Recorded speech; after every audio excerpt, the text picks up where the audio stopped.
Di rumah Raka sering menghabiskan waktu bersama Ratri, ibu mertua Sinta yang masih terlihat muda dan mempesona di usia 45 tahun. Ratri adalah sosok yang penuh perhatian keibuan namun juga memiliki sisi humor yang membuat suasana rumah selalu nyaman. Mereka sering berbincang di sore hari sambil minum teh. Raka mulai merasa kagum dengan kedewasaan dan kehangatan Ratri yang mengingatkannya pada sosok ibunya yang telah lama tiada. Suatu sore, Ratri mengajarkan Raka memasak resep favorit Sinta.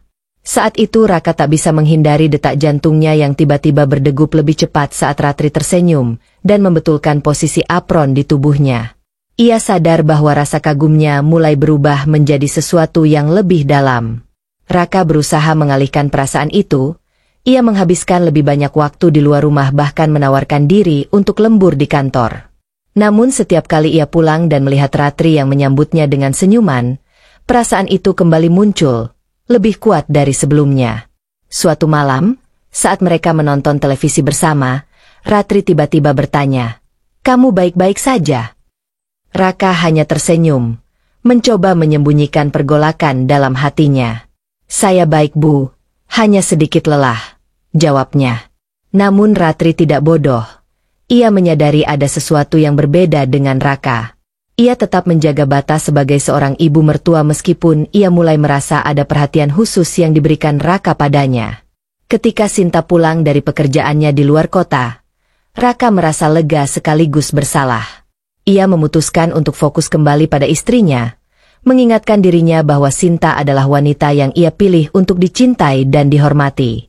Raka menyadari bahwa perasaan kepada Ratri hanyalah hasil dari kekosongan emosional yang ia rasakan saat Sinta sering tidak ada. Ia pun berusaha lebih terbuka dengan Sinta tentang kebutuhan emosionalnya dan mereka mulai merencanakan untuk lebih banyak menghabiskan waktu bersama meski di tengah kesibukan pekerjaan. Waktu terus berjalan dan meskipun Raka berusaha keras menekan perasaannya, situasi justru membawa mereka semakin dekat. Sinta kembali ditugaskan bekerja di luar kota selama beberapa bulan. Dalam kesendiriannya, Raka kembali menemukan kenyamanan di sisi Ratri. Hubungan mereka perlahan berubah tanpa disadari. Momen-momen kecil seperti menyiapkan makan bersama, berbincang hingga larut malam, dan saling berbagi cerita menjadi hal yang mereka tunggu-tunggu setiap harinya. Ada kehangatan yang tak pernah Raka rasakan sebelumnya. Sesuatu yang membuat hatinya merasa hidup meski ia tahu itu salah. Suatu malam, hujan deras mengguyur kota. Raka baru saja pulang dari kantor dan Ratri menunggunya dengan secangkir teh hangat. Mereka duduk di ruang tamu, ditemani suara hujan yang menenangkan. "Bu, kenapa ibu selalu perhatian sama saya?" tanya Raka tiba-tiba, tatapannya penuh arti. Ratri tersenyum kecil. "Kamu suami Sinta, Raka. Itu sudah cukup alasan bagi ibu untuk peduli." Namun ada jeda dalam suara Ratri, sesuatu yang membuat Raka memberanikan diri melangkah lebih jauh. "Tapi perhatian ibu rasanya lebih dari sekadar mertua ke menantu," kata Raka. Ratri terdiam. Untuk pertama kalinya ia merasa kata-kata Raka menembus dinding pertahanannya. Ia mencoba mengendalikan perasaannya, tapi tatapan Raka seolah menghipnotisnya. "Kamu jangan berpikir yang macam-macam, Raka. Apa yang kita rasakan tidak boleh lebih dari ini." Suara Ratri bergetar meski ia berusaha terdengar tegas. Namun malam itu semuanya berubah ketika Raka menyentuh tangannya. Ratri tidak menarik diri. Dalam keheningan mereka saling menatap, menyadari bahwa batas yang seharusnya tidak dilanggar mulai kabur. Perlahan, Raka mendekati Ratri, dan Ratri pun hanya tersenyum. Malam semakin larut, mereka berdua pun saling memadu kasih. Terlihat sawah Ratri meskipun usianya tidak muda lagi, tapi apemnya benar-benar masih sangat segar. Rumputnya yang rindang agak kering karena sudah lama sawah Ratri tidak disiram. Raka menyiram dulu sawah Ratri sebelum bercocok tanam karena sudah agak lama. Setelah sawah Ratri basah, Raka baru mulai bercocok tanam. Setelah sawah Ratri banjir, Raka tersenyum bahagia, begitupun Ratri. Waktu menjelang pagi hari, mereka beres menyiram sawah. Raka lanjut ke tempatnya sementara Bu Ratri merenung sambil membersihkan sisa-sisa banjir. Hubungan mereka menjadi semakin rumit. Mereka mulai mencari alasan untuk lebih sering bersama. Ratri, Meskipun dihantui rasa bersalah, merasa ada sesuatu dalam diri Raka yang membangkitkan sisi dirinya yang sudah lama ia kubur, perasaan dicintai dan diinginkan. Namun semakin mereka larut dalam hubungan terlarang ini, semakin berat rasa bersalah yang menghantui keduanya. Raka mulai merasa seperti pengkhianat, tidak hanya terhadap Sinta, tetapi juga terhadap dirinya sendiri. Puncaknya terjadi suatu hari ketika Sinta tiba-tiba pulang tanpa memberitahu. Ia mendapati Raka dan ibunya di dapur tertawa bersama dengan keintiman yang sulit dijelaskan. Meskipun tidak ada yang mencurigakan secara langsung, Sinta mulai merasakan ada sesuatu yang tidak biasa. "Kok kalian kelihatan akrab banget ya?" tanya Sinta dengan nada bercanda, meskipun matanya menyiratkan rasa penasaran. Ratri segera mengalihkan perhatian dan menjawab dengan santai, "Ah, ibu cuma ngajarin Raka masak kesukaanmu." Namun dalam hati, Ratri tahu bahwa hubungan ini tidak bisa terus berlanjut. Ia mulai merasa dirinya berada di jurang kehancuran, baik sebagai seorang ibu maupun mertua. Malam itu Ratri memutuskan untuk berbicara dengan Raka. "Ini harus berhenti, Raka. Apa yang kita lakukan bukan hanya salah, tapi juga menghancurkan semuanya. Ibu mencintai Sinta, dan kamu harus memilih jalan yang benar." Raka hanya bisa menunduk. Ia tahu Ratri benar, tetapi hatinya belum siap untuk melepaskan perasaan yang terlanjur tumbuh. Setelah beberapa hari di rumah, Sinta kembali harus pergi keluar kota karena pekerjaan yang mendesak. Ia meminta maaf kepada Raka karena tidak bisa menghabiskan banyak waktu bersamanya. Sinta tidak menyadari bahwa kepergiannya justru membuka ruang yang lebih besar bagi hubungan antara Raka dan Ratri untuk berkembang. Ketika Sinta pergi, rumah kembali menjadi tempat sunyi hanya dihuni oleh Raka dan Ratri. Awalnya keduanya mencoba menjaga jarak, namun keintiman yang telah terjalin sebelumnya sulit dihindari. Mereka semakin sering berbagi waktu bersama memasak, berbincang di ruang tamu, hingga sesekali saling curhat tentang kehidupan. Suatu malam setelah makan malam sederhana yang mereka siapkan bersama, Raka memberanikan diri mengutarakan isi hatinya. "Bu, saya tahu ini salah. Tapi saya nggak bisa membohongi diri sendiri. Saya merasa nyaman saat bersama ibu, lebih dari sekedar menantu kepada mertua." Ratri terdiam. Kalimat itu membuatnya tertegun meski ia sebenarnya telah lama menyadari hal yang sama. Ia menunduk, mencoba menghindari tatapan Raka. "Raka, kamu harus sadar. Apa yang kamu rasakan ini salah. Kita tidak boleh melanjutkan perasaan ini. Sinta itu anak ibu, istri kamu. Kalau dia tahu, semuanya akan hancur," kata Ratri. Namun malam itu suasana hati mereka tak terbendung. Ratri akhirnya menangis, merasa bersalah atas semua yang telah terjadi. Raka mencoba menenangkan, tetapi dalam pelukan yang seharusnya menghibur, perasaan mereka semakin intens. Mereka akhirnya saling mengakui bahwa hubungan ini telah melampaui batas. Hari-hari berikutnya hubungan mereka menjadi semakin rumit. Raka mulai menghindari pergi ke kantor, mencari alasan untuk tetap berada di rumah bersama Ratri. Di sisi lain, meskipun dihantui rasa bersalah, Ratri tidak bisa menghindari ketertarikannya kepada Raka. Sinta yang sedang bekerja di luar kota mulai merasa ada sesuatu yang berbeda. Raka jarang menghubunginya, dan ketika dihubungi suaminya selalu terdengar tergesa-gesa. Ia mencoba menepis kekhawatiran itu, menganggapnya sebagai beban pikiran akibat pekerjaan. Namun Raka dan Ratri mulai terjebak dalam hubungan yang semakin tak terkendali. Mereka tidak lagi hanya berbagi waktu, tetapi juga saling mencurahkan perasaan. Suatu malam, di bawah sinar bulan yang redup, Raka mengutarakan keinginannya. "Bu, bagaimana kalau kita pergi saja dari sini, memulai semuanya dari awal?" Ratri terkejut dengan ucapan Raka. Ia tahu itu tidak mungkin, tetapi ia juga tidak bisa mengabaikan perasaan yang telah tumbuh begitu dalam. "Kamu tahu itu tidak mungkin, Raka. Sinta adalah anak ibu. Kita tidak bisa menghancurkan hidupnya."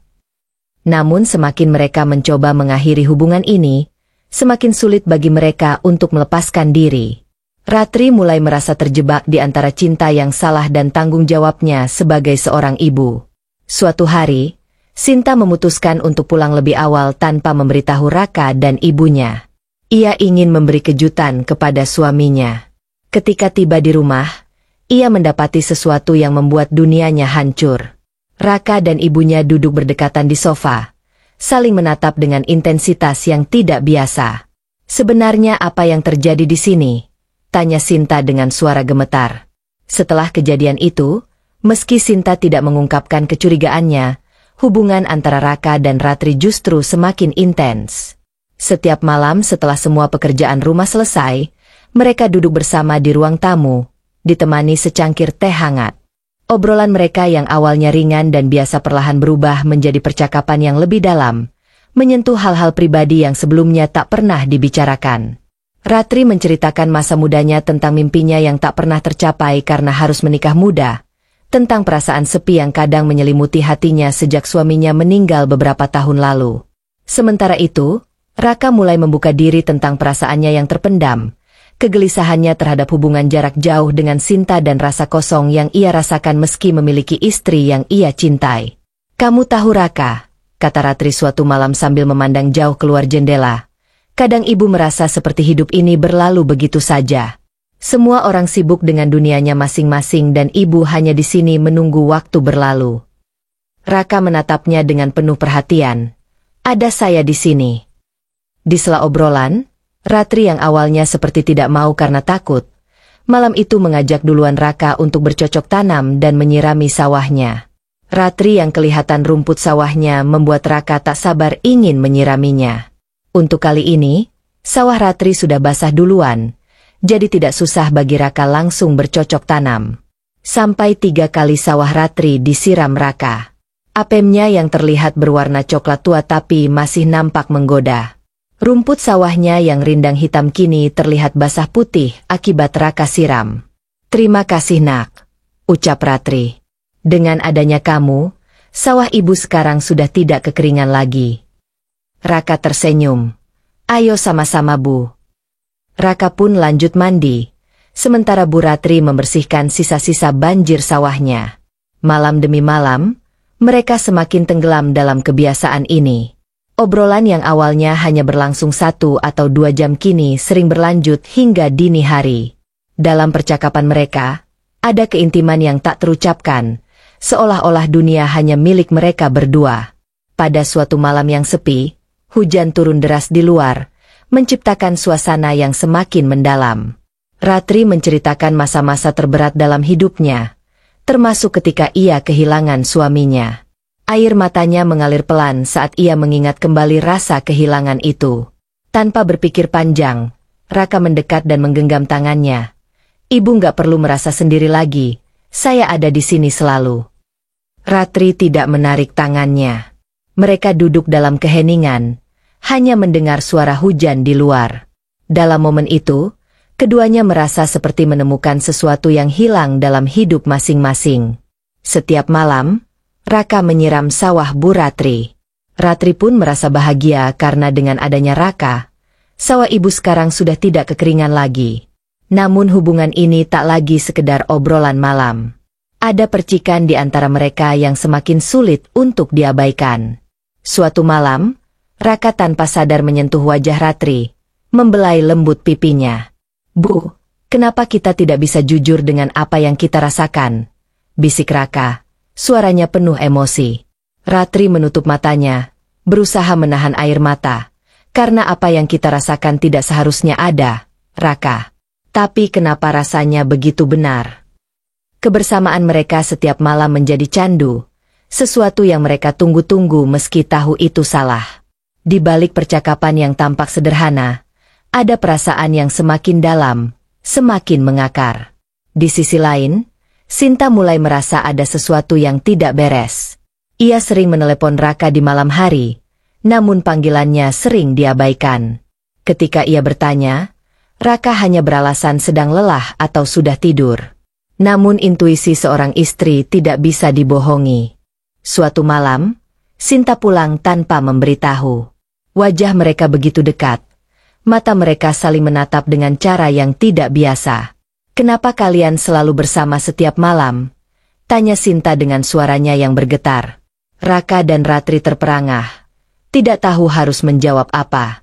Suasana berubah tegang. Sinta berdiri di sana, menatap suaminya dan ibunya dengan campuran rasa bingung dan marah. Setelah kejadian di mana Sinta pulang tanpa pemberitahuan, suasana di rumah menjadi lebih canggung.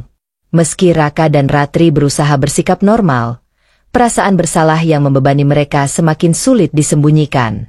Sinta yang merasa ada sesuatu yang aneh memilih untuk mengabaikan firasatnya, meskipun pikirannya terus dipenuhi oleh kecurigaan.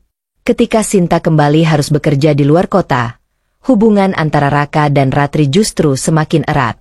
Mereka menggunakan alasan membantu pekerjaan rumah sebagai pembenaran untuk menghabiskan lebih banyak waktu bersama. Raka mulai terlibat dalam rutinitas Ratri, membantunya mencuci piring, menyapu, atau bahkan menemani belanja ke pasar. Raka nggak usah terlalu repot, nanti kamu capek sendiri, ujar Ratri sambil tersenyum ketika Raka membawa keranjang belanja mereka. Nggak apa-apa, Bu, saya justru senang bisa bantu Ibu, balas Raka. Tatapannya penuh perhatian, membuat Ratri merasa dihargai dengan cara yang berbeda. Setiap kegiatan yang mereka lakukan bersama menjadi momen intim terselubung. Saat mereka mencuci piring, jari-jari mereka kadang bersentuhan, menciptakan keheningan canggung namun penuh arti. Ketika mereka memasak bersama, Raka tanpa sadar memperhatikan Ratri lebih lama dari seharusnya, sementara Ratri berpura-pura tidak menyadarinya. Malam harinya, kebiasaan mereka mengobrol hingga larut kembali terulang. Kali ini obrolan mereka semakin jujur. Ibu, saya merasa seperti menemukan rumah yang sebenarnya ketika bersama Ibu, ujar Raka dengan nada serius. Ratri menghela nafas panjang. Kamu tahu itu salah, Raka. Tapi Ibu juga nggak bisa mengabaikan perasaan ini, jawab Ratri dengan lirih. Keakraban mereka tidak hanya sebatas pekerjaan rumah. Suatu hari, saat Ratri merasa lelah karena mengurus taman belakang, Raka dengan sigap membantunya. Ia bahkan memijit pundak Ratri ketika wanita itu mengeluh pegal. Sentuhan itu membuat keduanya terdiam, menyadari betapa dalam hubungan mereka telah melangkah. Ayo nak, Ibu pengen bercocok tanam, ucap Ratri. Raka pun tersenyum, tanpa banyak basa-basi langsung menyiram sawah Bu Ratri sampai banjir berkali-kali. Rumput Bu Ratri malam itu terlihat lebih bersih, karena dia sedikit memendekkan rumputnya sehingga lebih nampak jelas sawahnya yang berwarna coklat muda. Namun hubungan yang semakin erat ini tidak luput dari perhatian tetangga sekitar. Bisik-bisik mulai terdengar tentang betapa seringnya Raka dan Ratri terlihat bersama, baik di pasar maupun di rumah. Suatu hari salah satu tetangga, Bu Ningsih, menyampaikan sesuatu kepada Sinta saat bertemu di lingkungan perumahan. Mereka kelihatan akrab sekali. Kamu nggak khawatir? Tanya Bu Ningsih dengan nada penuh sindiran. Sinta merasa jantungnya berdetak lebih cepat meski ia mencoba menepis kekhawatiran itu. Tetapi kata-kata Bu Ningsih terus terngiang di benaknya. Setelah kembali dari luar kota, Sinta memutuskan untuk mengamati perilaku Raka dan ibunya dengan lebih cermat. Ia sengaja pulang lebih awal dari biasanya tanpa memberitahu. Saat ia membuka pintu rumah, pemandangan yang dilihatnya membuat darahnya mendidih. Raka dan Ratri sedang tertawa bersama di dapur, saling membantu memasak dengan jarak yang terlalu dekat untuk disebut wajar. Raka, Bio, apa-apaan ini? Seru Sinta dengan suara bergetar, membuat keduanya terkejut. Ratri menjatuhkan sendok yang ia pegang, sementara Raka tampak gugup dan tidak bisa berkata apa-apa. Kamu nggak pernah begini ke aku, Raka, tapi ke Ibu, kata Sinta. Apa yang sebenarnya terjadi di sini? Sinta menatap mereka berdua dengan mata yang mulai berkaca-kaca. Raka mencoba mendekati Sinta. Sinta, dengar dulu, ini nggak seperti yang kamu pikirkan. Tidak seperti yang kupikirkan? Lalu apa? Jawab Sinta. Aku meninggalkan rumah ini untuk bekerja demi kita, sementara kamu dekat dengan ibuku di belakangku.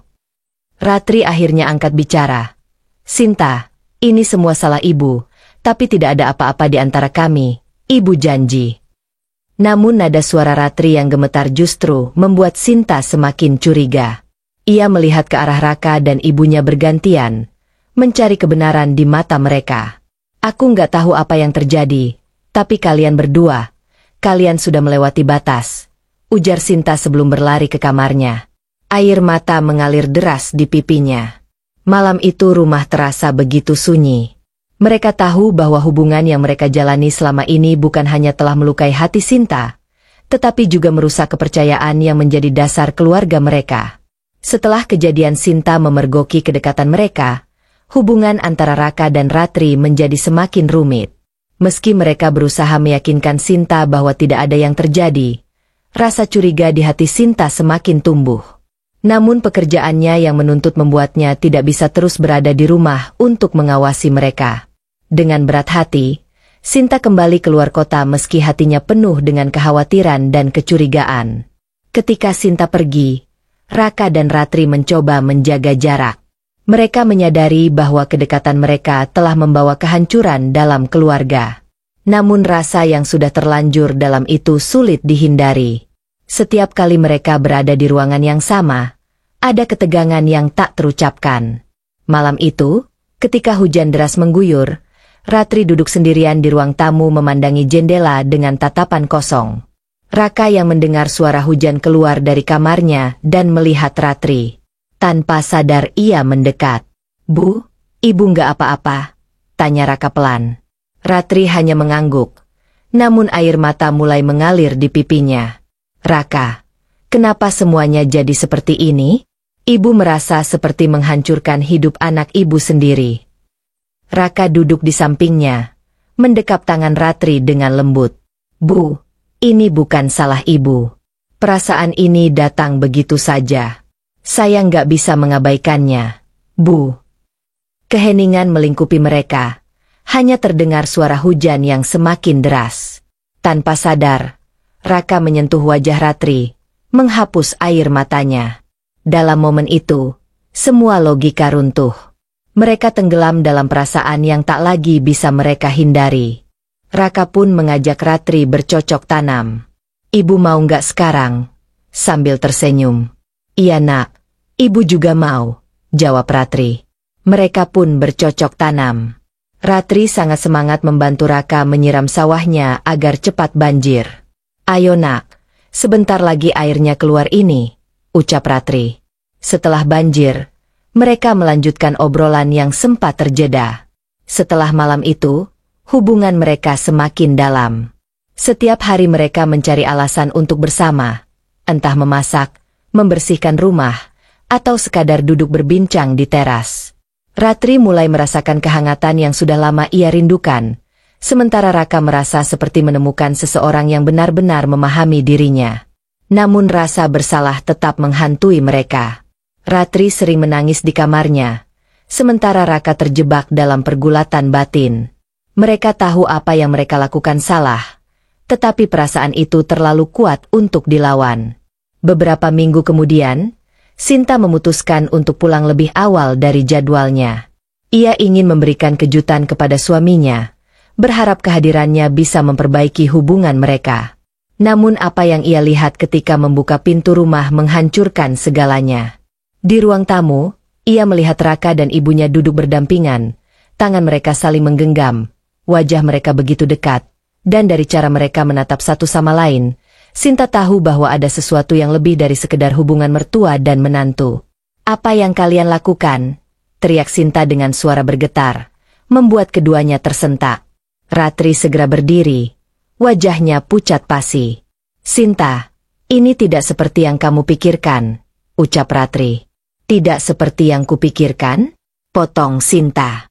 "Aku meninggalkan rumah ini karena percaya kalian bisa menjaga batas. Tapi ternyata kalian menghancurkan kepercayaanku." Raka mencoba mendekati Sinta. "Sinta, dengar dulu aku. Aku nggak tahu harus bilang apa, tapi aku minta maaf. Ini salahku." Namun Sinta mundur selangkah. Air mata membanjiri wajahnya. "Raka, kamu bukan hanya mengkhianati aku, tapi kamu juga menghancurkan keluarga kita," ujarnya sambil menatap Ratri dengan penuh luka. "Bagaimana ibu bisa melakukan ini kepada aku? Aku anak ibu." Ratri tak mampu berkata-kata. Ia hanya bisa menangis, menundukkan kepala, menahan rasa bersalah yang begitu besar. Sinta akhirnya meninggalkan rumah malam itu, membawa koper tanpa tahu kemana harus pergi. Raka dan Ratri hanya bisa saling menatap dalam keheningan, menyadari bahwa hubungan terlarang mereka telah menghancurkan segalanya. Setelah malam penuh amarah dan air mata itu, Sinta pergi meninggalkan rumah dan menginap di rumah salah satu temannya. Ia mencoba mencerna semua yang terjadi, namun kenyataan bahwa suaminya dan ibunya telah mengkhianatinya terlalu sulit untuk diterima. Raka mencoba menghubungi Sinta berkali-kali, tetapi semua telepon dan pesan singkatnya diabaikan. Ia bahkan mencoba menemui Sinta di kantor, tetapi Sinta menolak untuk bertemu. Sinta merasa dikhianati oleh dua orang yang paling ia percayai, dan luka itu terlalu dalam untuk disembuhkan. Di sisi lain, Ratri hidup dalam rasa bersalah yang mencekik. Ia merasa tidak hanya telah kehilangan anaknya, tetapi juga telah menghancurkan kehidupan rumah tangga Sinta. Hubungannya dengan Raka yang awalnya terasa seperti pelarian dari kesepian kini menjadi beban yang tidak bisa ia tanggung. Beberapa minggu kemudian, Sinta memutuskan untuk mengambil langkah tegas. Ia mengajukan gugatan cerai. Ketika ia menyerahkan surat cerai itu kepada Raka, air mata berlinang di pipinya. "Raka, aku nggak tahu apa yang membuatmu bisa melakukan ini, tapi aku tahu satu hal, aku nggak bisa lagi hidup denganmu setelah semua ini," ujar Sinta dengan suara bergetar. Raka tidak mencoba membantah. Ia tahu bahwa ia tidak punya hak untuk meminta Sinta memaafkannya. Dengan berat hati, ia menandatangani dokumen itu. "Aku minta maaf, Sinta. Aku benar-benar menyesal. Kamu nggak pantas diperlakukan seperti ini."